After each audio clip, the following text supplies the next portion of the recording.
ये कहानी रामपुर गांव की है। रामपुर गांव में राजू नाम का एक किसान अपने बूढ़े पिता रामलाल के साथ रहता था।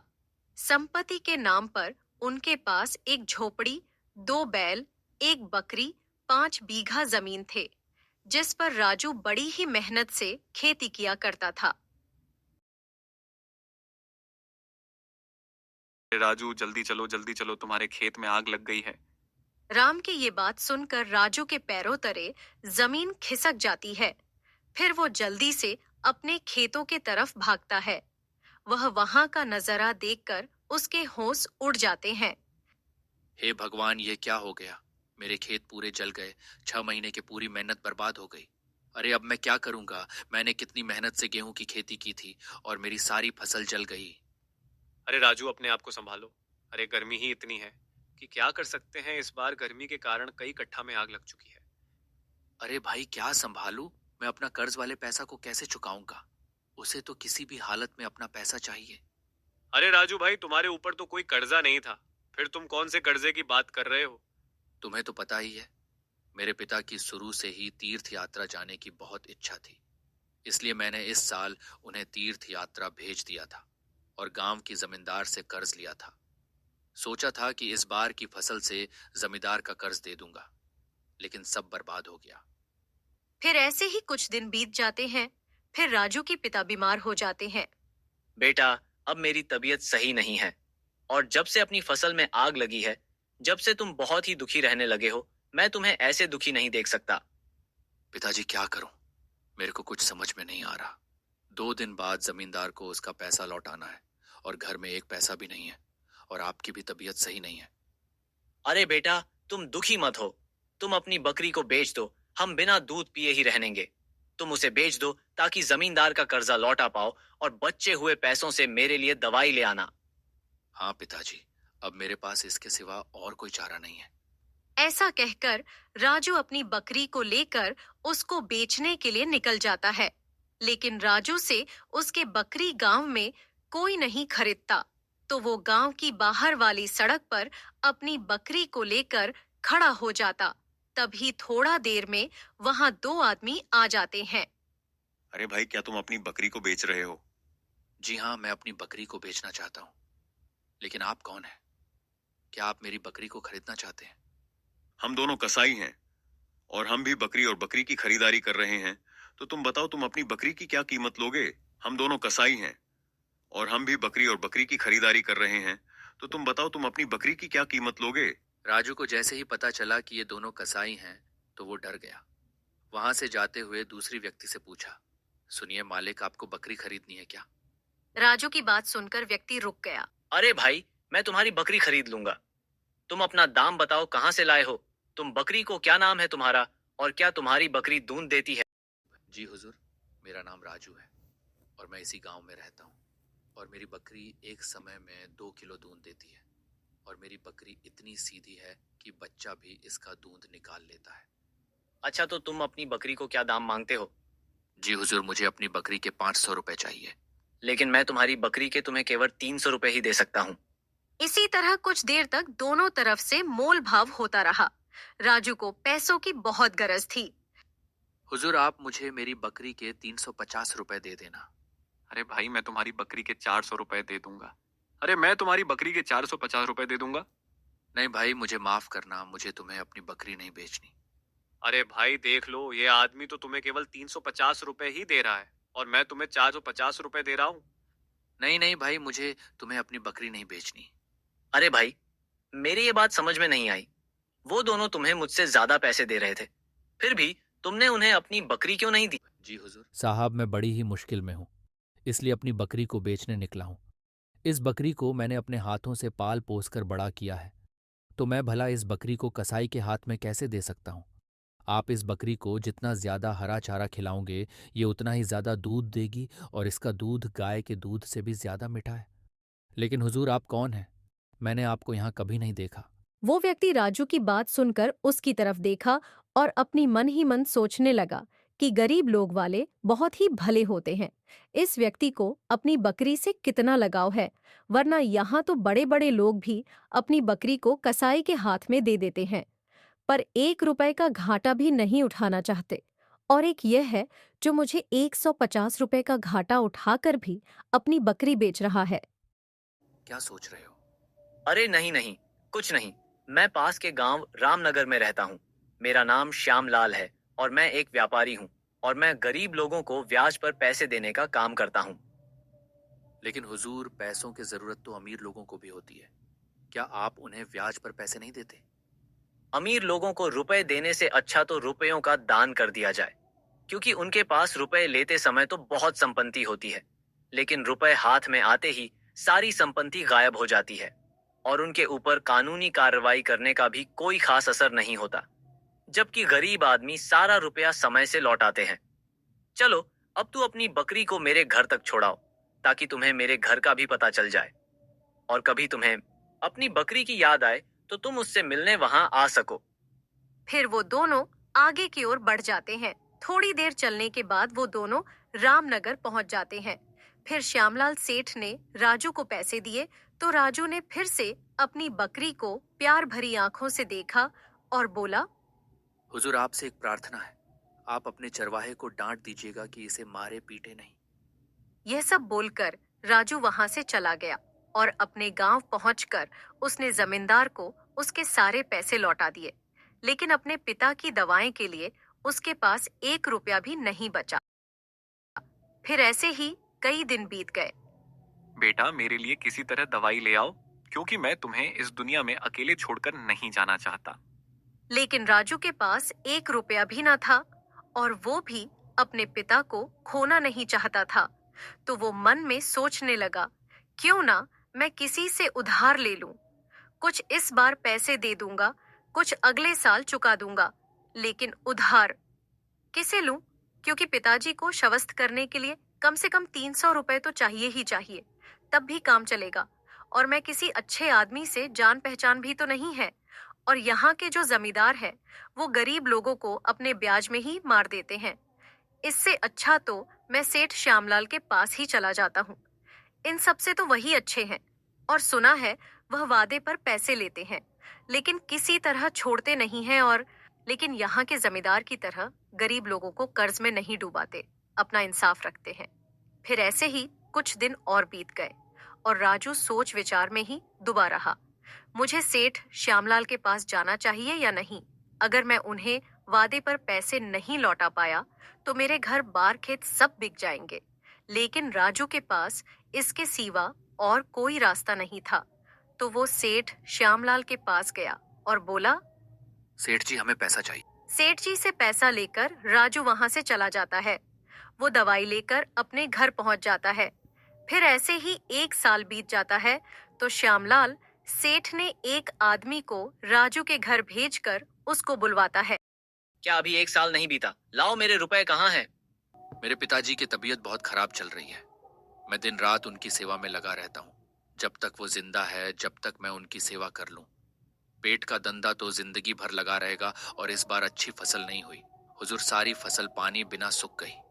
भगवान ही जानते हैं कि मैं किस तरह से अपने दिन बिता रहा हूँ। हुजूर, मैं आपके पैसे कोड़ी कोड़ी अदा कर दूंगा।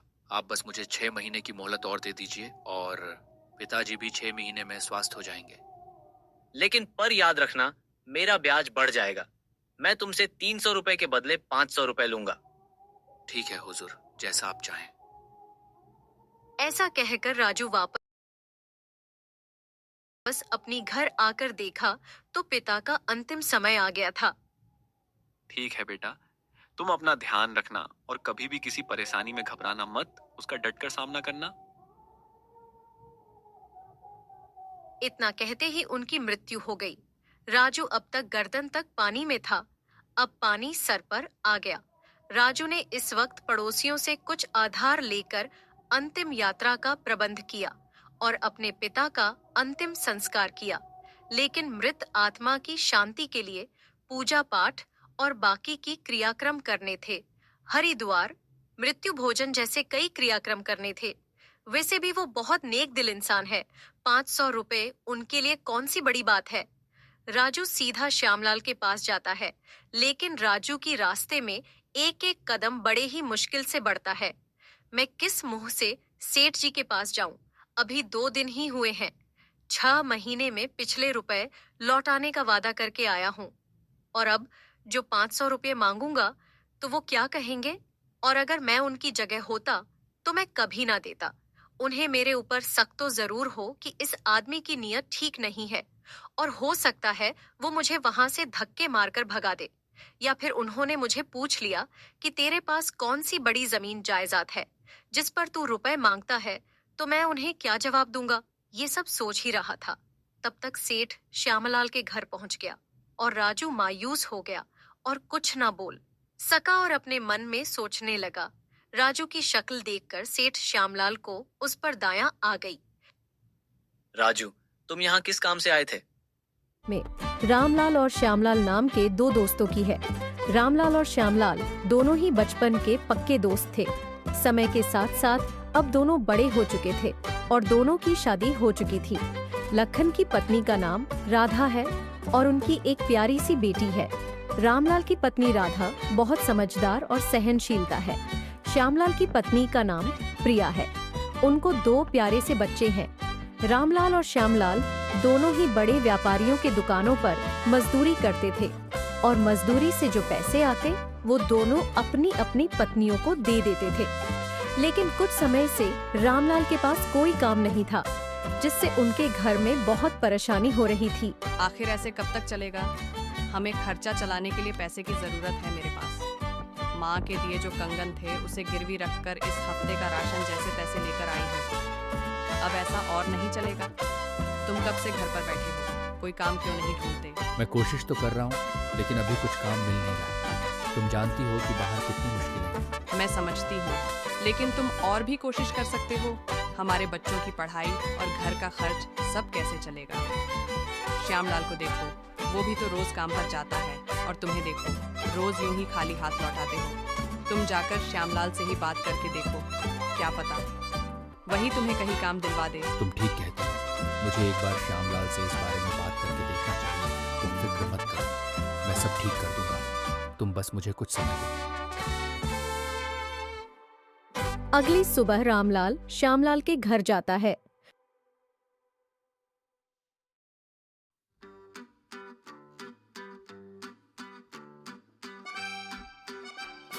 घर पर कोई है क्या? श्यामलाल भाई, ओ श्यामलाल भाई, बाहर आओ। जी रामलाल भैया, कहिए कैसे आना हुआ? भाभी जी, जरा श्यामलाल को बुला दीजिए। वो अब भी घर पर नहीं है, शायद राजू चाचा के खेतों पर होंगे। अगर जरूरी काम है तो आप खेतों पर जाकर मिल लीजिए। रामलाल खेतों की ओर निकल पड़ता है।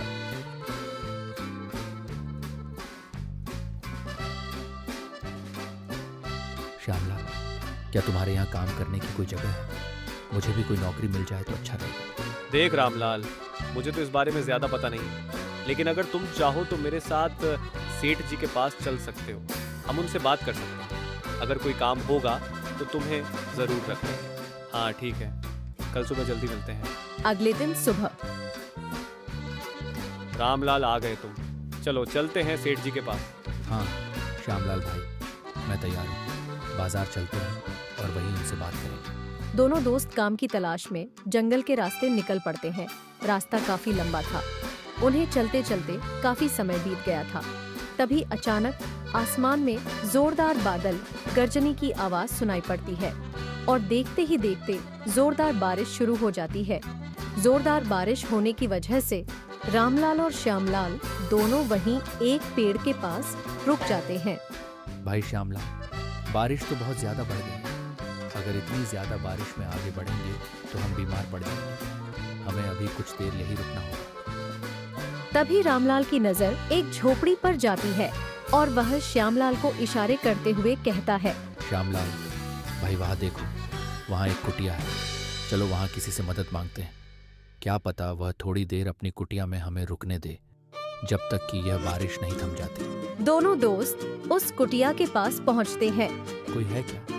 हमें थोड़ी सी मदद चाहिए थी। हाँ बेटा, अंदर आ जाओ। जब दोनों अंदर आते हैं तो उन्होंने देखा कि अंदर एक बूढ़ी माँ बैठी हुई थी। अम्मा, हमें थोड़ी मदद की तलाश थी। हम बाजार के लिए निकले थे और अचानक से जोरदार बारिश शुरू हो गई और हम इसी जंगल में फंस गए। थोड़ी मदद की जरूरत थी जब तक कि बारिश बंद नहीं हो जाती। अगर आप बुरा ना मानो तो कुछ देर हम आपकी झोपड़ी में गुजारा कर सकते हैं। बस बारिश रुकने के बाद हम यहाँ से चले जाएंगे। हाँ क्यों नहीं बेटा, बैठो, तुम जितनी देर चाहे यहाँ रुक सकते हो। दोनों वहाँ चुपचाप बैठ जाते हैं। बूढ़ी माँ चूल्हे पर खाना बना रही थी। खाने की बहुत सुगंधित खुशबू आ रही थी। खाने की खुशबू दोनों का ध्यान बार बार चूल्हे की तरफ ले जा रही थी, पर वह यह सोचकर अपने मन को मार लेते कि है कि बूढ़ी अम्मा ने थोड़ा सा ही पकाया होगा। अम्मा उन दोनों की मन की बातें अच्छे से पढ़ लेती हैं। आ जाओ बेटा, खाना खा लो, खाना पक गया है। दोनों का मन तो खाने के लिए काफी कर रहा था, पर वह अपने मन को टालते हुए कहते हैं, नहीं अम्मा, आप खाओ, आपने तो थोड़ा ही खाना पकाया होगा, पहले आप खा लो। बेटा, यहाँ पर हम तीनों के लिए ही पर्याप्त खाना है, आओ खा लो। अम्मा, ये खाना तो बहुत ही स्वादिष्ट है। ऐसा स्वाद तो हमने आज से पहले कभी नहीं खाया।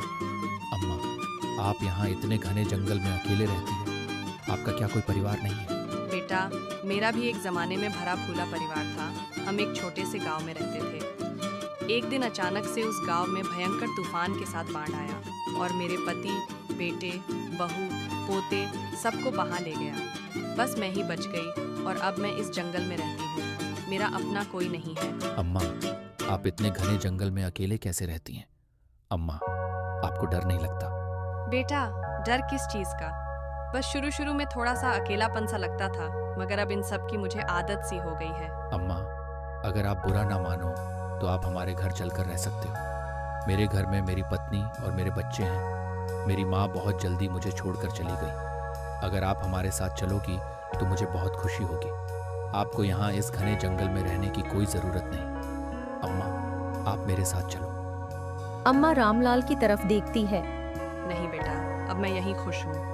ये जंगल ही मेरा घर है। मुझे अब इस शांति भरे महल में ही रहना अच्छा लगता है। पर तुमने मुझसे पूछा, मुझे बहुत अच्छा लगा। थोड़ी देर में बारिश थम जाती है। अच्छा अम्मा, बारिश थम गई है, अब हम चलते हैं। अम्मा, एक बार आप फिर सोच लीजिए। अगर आप हमारे साथ चलना चाहें तो आप चल सकती हैं। नहीं बेटा, तुम्हारा शुक्रिया, पर मैं यहीं पर खुश हूँ। ये जंगल ही अब मेरा घर है। अम्मा, आज्ञा दीजिए, अब हम चलते हैं। रुको बेटा, तुम मुझे बहुत ही नेक दिल वाले लगे हो। मैं तुम दोनों को कुछ देना चाहती हूँ। बूढ़ी अम्मा एक संदूक उठाती है और वह संदूक रामलाल और श्यामलाल को थमाते हुए कहती है, बेटा, यह मेरे जीवन की जमा पूंजी है जो मैं तुम्हें दे रही हूँ। मैं तो बूढ़ी हो चुकी हूँ, अब मेरे यह किसी काम की नहीं।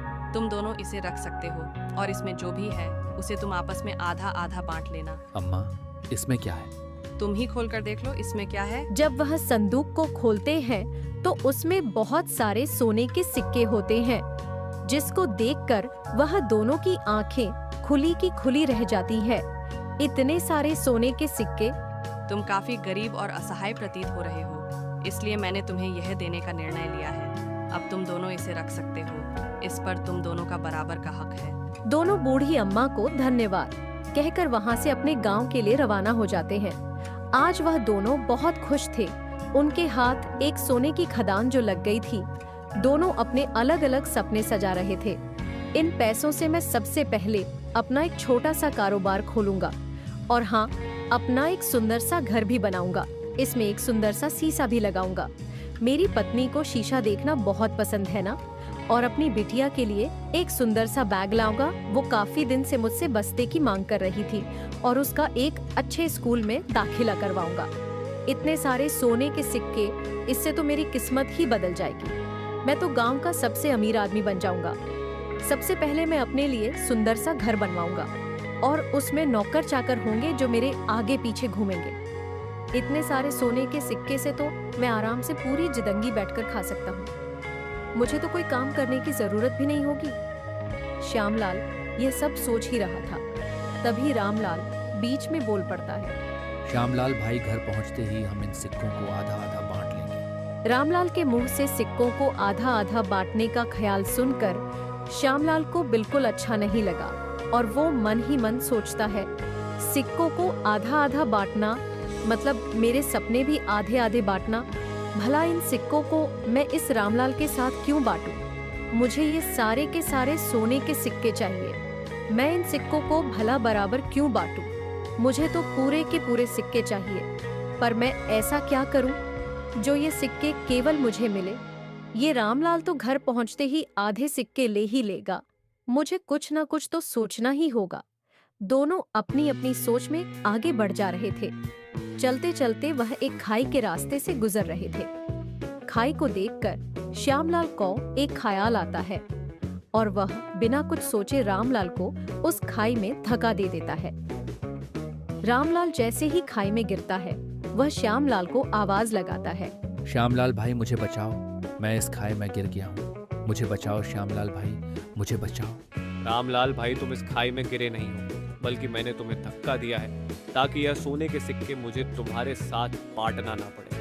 अब ये सारे सोने के सिक्के मेरे हुए। श्यामलाल वहाँ से चुपचाप खिसक लेता है और बेचारा रामलाल उस खाई में ही फंस जाता है। रात के समय श्यामलाल जब घर पहुंचा तो उसने देखा कि लखन की पत्नी अपने घर के बाहर अपने पति का इंतजार कर रही है। जब राधा ने श्यामलाल को आते हुए देखा तो उसने श्यामलाल से पूछा, भैया रामलाल जी नहीं आए, वो कहाँ रह गए? वो भी तो आपके साथ ही गए थे ना? हाँ बहन, रामलाल और मैं हम दोनों साथ ही गए थे और मैंने अपने मालिक से रामलाल की बात भी करवाई थी और मालिक ने उसे कल से काम पर आने को भी कह दिया था। इसके बाद रामलाल वहाँ से चला गया था और मैं काम करने लगा। रामलाल अभी घर नहीं लौटा है क्या? ये सुनकर लखन की पत्नी और भी घबरा जाती है। चिंता मत करो बहन, हो सकता है उसने कहीं और जगह भी काम की तलाश की और ज्यादा रात होने की वजह से वह वहीं कहीं रुक गया। आप सुबह तक का इंतजार करो, मुझे पक्का विश्वास है वह सुबह तक घर आ जाएगा। इतना कहकर श्यामलाल अपने घर को निकल जाता है। रामलाल की पत्नी बहुत घबराई हुई थी, लेकिन श्यामलाल ने उसे सहमति जताते हुए कहा कि आप सुबह तक का इंतजार करो। इसीलिए रामलाल की पत्नी ने किसी तरह सुबह तक का इंतजार किया। सुबह हो चुकी थी, सूरज अपनी चरम सीमा पर था। रामलाल अभी तक घर नहीं लौटा था, जिससे उसकी पत्नी बहुत घबरा गई थी। वह श्यामलाल के घर जाती है।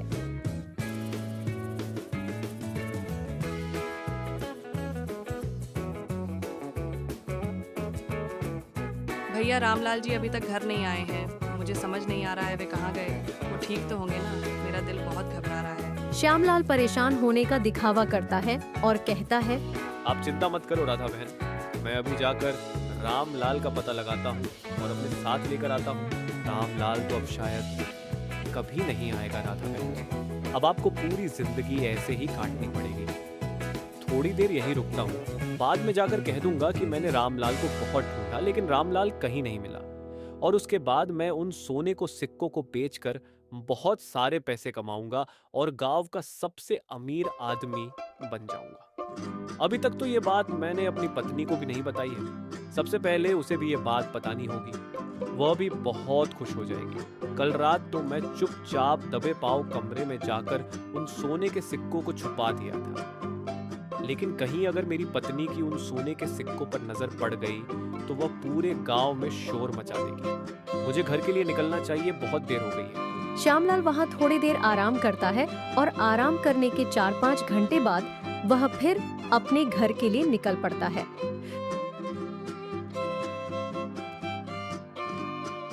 वह बहुत निराश होने का दिखावा करके राधा के घर पहुंचता है और राधा को आवाज लगाता है। राधा बहन बाहर आती है और वह राधा को बताता है कि उसने रामलाल को बहुत ढूंढा और उसे रामलाल कहीं भी नहीं मिला। तभी राधा के पीछे से रामलाल बाहर आता है। रामलाल को अपने सामने जीता जागता देखकर रामलाल के तो पैरों तले जमीन ही खिसक जाती है। रामलाल तुम यहाँ कैसे? क्यों श्यामलाल भैया, मुझे यहाँ देखकर तुम्हें खुशी नहीं हो रही? श्यामलाल रामलाल की बातों का कोई जवाब नहीं देता। श्यामलाल का दिल धक धक कर रहा था, क्योंकि वह रामलाल को देखकर बहुत हैरान था और वह सोचता है जल्दी से घर जाकर अपनी पत्नी के साथ कहीं दूर भाग जाऊंगा और यह रामलाल मेरा कुछ नहीं कर पाएगा। रामलाल ने अभी तक राधा को कुछ नहीं बताया था। रामलाल और श्यामलाल चुपचाप बस एक दूसरे को देखे जा रहे थे। श्यामलाल बिना कुछ बोले वहाँ से चुपचाप दबे पांव वहाँ से खिसक लेता है। श्यामलाल यह सब सोच ही रहा था कि तभी उसको उस संदूक का ध्यान आता है और वह उस संदूक के पास जाता है। तभी उसके सामने बूढ़ी अम्मा प्रकट हो जाती है। अचानक बूढ़ी अम्मा को अपने सामने देखकर श्यामलाल बहुत हैरान हो जाता है। तुमने अपने दोस्त के साथ इतना बुरा कर्म किया, यही तुम्हारी कर्मों की सजा है। तुमने इस सोने के सिक्के के लिए अपने दोस्त को मारने की कोशिश की। लो, अब तुम्हारे पास न तुम्हारा वो दोस्त है और ना ही सोने के सिक्के। अब तुम सारी जिंदगी इस कंकड़ से ही